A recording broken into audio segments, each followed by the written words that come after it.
Welcome back to Grammar Grade 12. This is Unit 2, Lesson 16, and today we're looking at the words that finish what an action verb starts, its objects. When someone builds, gives, or hands, the sentence begs a question. Builds what? Gives to whom? Those answers are the direct and indirect objects, and once you can spot them, sentences suddenly snap into focus. Let's dig in. Let's start with the big picture. Every action verb wants to finish its thought. A complement is the word or phrase that completes the meaning of a verb. It fills in what the verb leaves hanging. Take this. The chemist labeled the samples. On its own, the verb labeled feels unfinished. Labeled what? The word samples finishes it. That completing word is a complement. Today, we'll meet two kinds that follow an action verb, the direct object and the indirect object. Both answer a question the verb quietly asks. Let's meet the first complement, the direct object. A direct object answers whom or what right after an action verb. It's the thing that receives the action. Watch. The violinist tuned her instrument. The violinist does the action. Tuned is the action itself. Now ask the magic question. Tuned what? Her instrument. That answer, her instrument, is the direct object because the tuning lands directly on it. See the arrow travel from tuned straight to her instrument? So find the action verb, ask whom or what, and the word that answers is your direct object. Now the second complement, the indirect object. An indirect object tells to whom, to what, or for what the action is done. And here's the key. It sits between the verb and the direct object. Picture this scene. The dean is the one acting. The verb is handed. Handed what?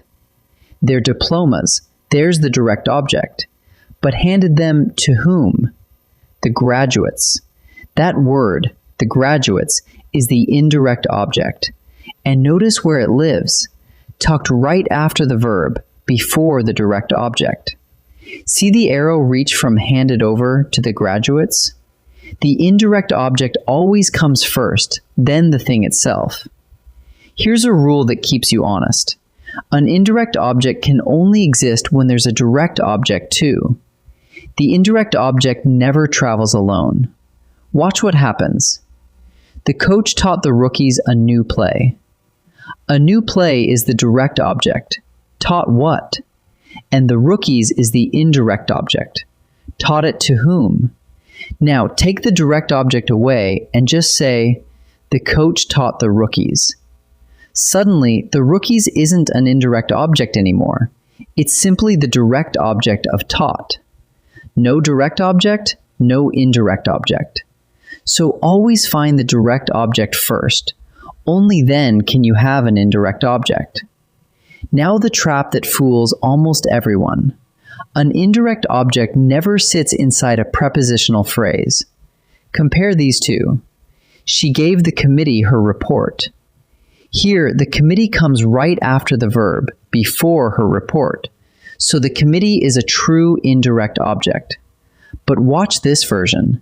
She gave her report to the committee. Now, the committee follows the word to. It's inside the prepositional phrase, to the committee. That makes it the object of the preposition, not an indirect object. The meaning barely changes, but the grammar does. So here's the rule of thumb. If you see a to or a for in front of it, it is not an indirect object. Let's turn all of that into a quick routine you can run on any sentence. First, find the action verb and ask whom or what. The word that answers is your direct object. Second, look just in front of that direct object. Is there a word telling to whom or for whom the action was done? If yes, and it isn't behind a to or a for, that's your indirect object. Third, remember the guardrail. Anything after to or for is an object of a preposition, and no direct object means no indirect object. 3 quick moves and every complement falls right into place. Let's practice. Time to practice. In this first set, each sentence has an action verb. Your job is to find the direct object, the word that answers whom or what after the verb. Pause the video and decide before I reveal each answer. The gardener trimmed the hedges before noon. Find the action verb, trimmed. Trimmed what? The hedges. That's the word receiving the action, so the direct object is the hedges.